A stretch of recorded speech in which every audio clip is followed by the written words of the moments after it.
Kia ora and welcome to 10 more games to build a collection with Comments Edition. Now I'm going to be the first to admit that I don't know everything about board games. I haven't played every board game, I haven't played remotely near every board game.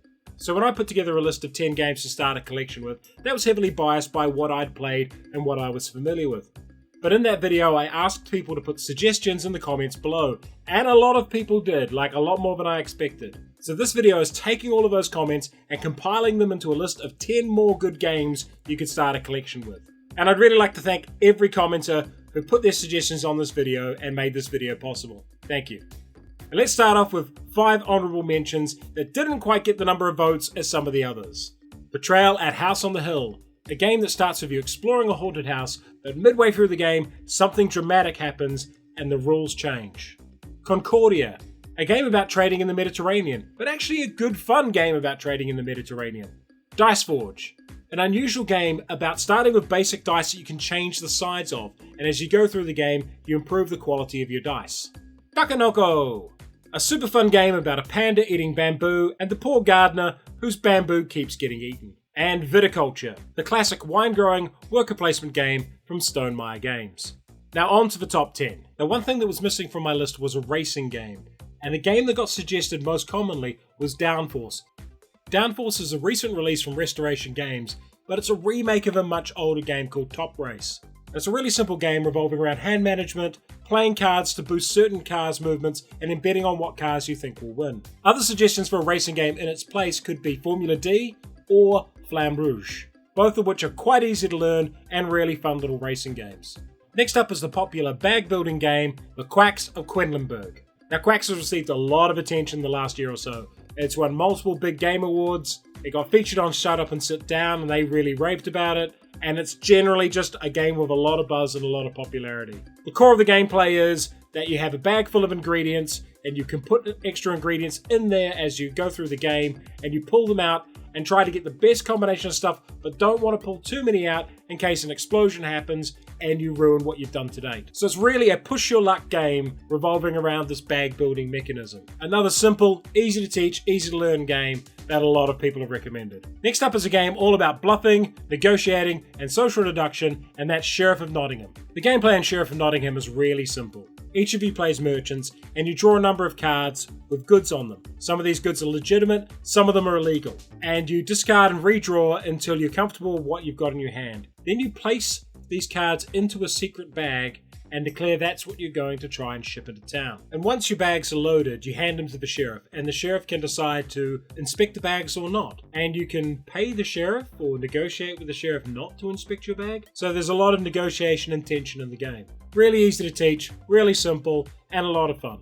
Several people pointed out that I didn't have a 2-player game that was easy and accessible for people to play. And the most recommended one was Jaipur. Now Jaipur is a small box game where you're playing 2 traders in Jaipur, the capital of Rajasthan. In this game you're trying to build sets so you can sell them for the maximum amount of points. But there's also an opportunity cost of waiting too long to build up a big set.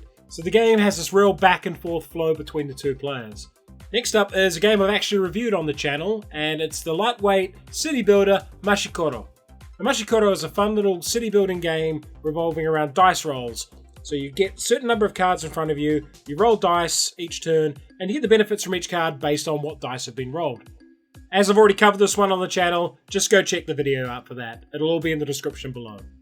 Several people suggested that Dominion might not be the best deck builder for people to start with, and instead it should be Star Realms, which is another 2-player game. Now you can play Star Realms with more than 2 people, but it really is designed as a head-to-head deck building game. In this game you'll play cards that represent spaceships and space stations, and your objective is to do damage to your opponent, to destroy their stuff, and attack them directly until you do enough damage to defeat them.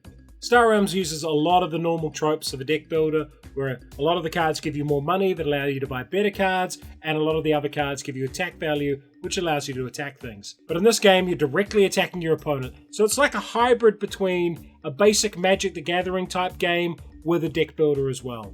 One of the great qualities of Star Realms is that its playtime is really short, and it can be taught in next to no time at all. So this is a game you can just plop down with someone, teach them the basics, and knock out a game in about 15 to 20 minutes. And then, because it only took 20 minutes, you can play again. And speaking of really simple games that are easy to teach, and games I completely overlooked when I was compiling my list, Love Letter. Love Letter is an incredibly minimalist design. There's only 16 cards in the game, and it's really cheap to pick up, where the goal is each round to be the last person standing, and the gameplay is stunningly simplistic. You start with a card, you draw a card, you play a card, and each of those cards will have different effects on the board. And the winner of the game is the player who wins a certain number of rounds based on the number of players. And this game can be over and done with in minutes. One of the great things about Love Letter is it's even easier to teach, easier to set up than Star Realms was. And it takes even less time to play. So you can get a group of people who don't have a huge amount of experience with games, get them playing almost immediately, and then they can play through the whole game in a short amount of time, and then play again once they understand how it's working. So you can put away 30 minutes and play through the game twice. And because it is such a simple, engaging design, it is the kind of game people can play 2, 3, 4 times in a row.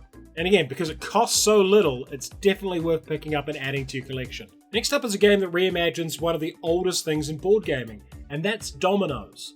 Now there are two games here, King Domino and Queen Domino. King Domino is a more simplistic version, and Queen Domino has some more complexity. I've only played King Domino, so I can't really comment too much on Queen Domino. But King Domino was a really simple and fun game to play. The dominoes are split into different territories, and the game feels like you're building your own little empire, but based out of dominoes, and you're trying to build connected areas of matching lands in order to get better points. Another game that's stunningly simple, can be taught in minutes, and played in about 20 minutes as well. Next up is the monster fighting, dice chucking King of Tokyo. Now a lot of people also voted for King of New York, which is like King of Tokyo Deluxe, but I've incorporated them together into one pool. And it's really up for debate what's the better game. I personally would go with King of Tokyo because it's got slightly less systems and it's slightly easier to teach the new players. So the idea of this game is really straightforward. Big monsters battling each other, and you get more points for controlling the center of the board and holding that area. The goal is to get to 20 victory points or be the last monster standing.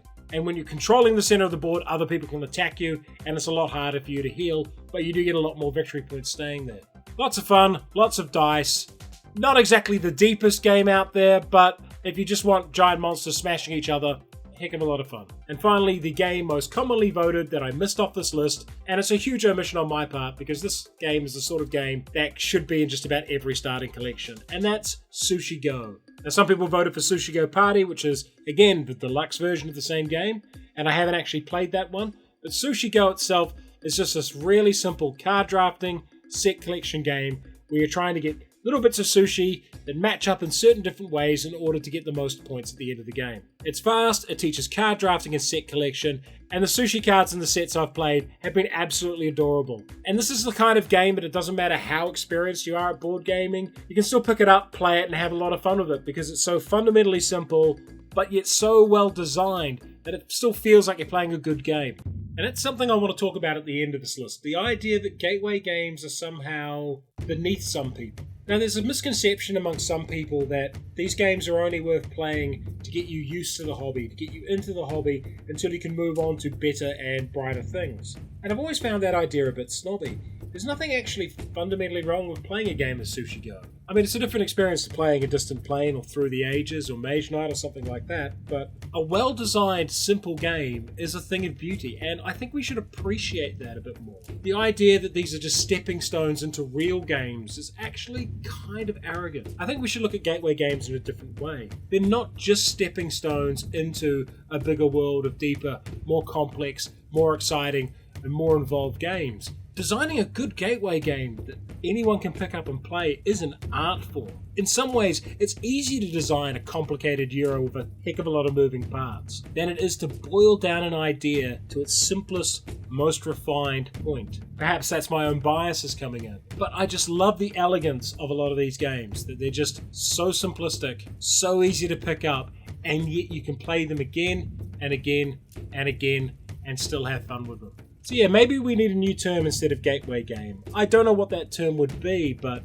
simple or introductory still has that problem of making it sound like these are games you move on from, that you advance from. I don't know. If anyone's got any good ideas for what we should call these type of games, let me know in the comments. And if you enjoyed this video, like it, subscribe to the channel, and check out our Patreon.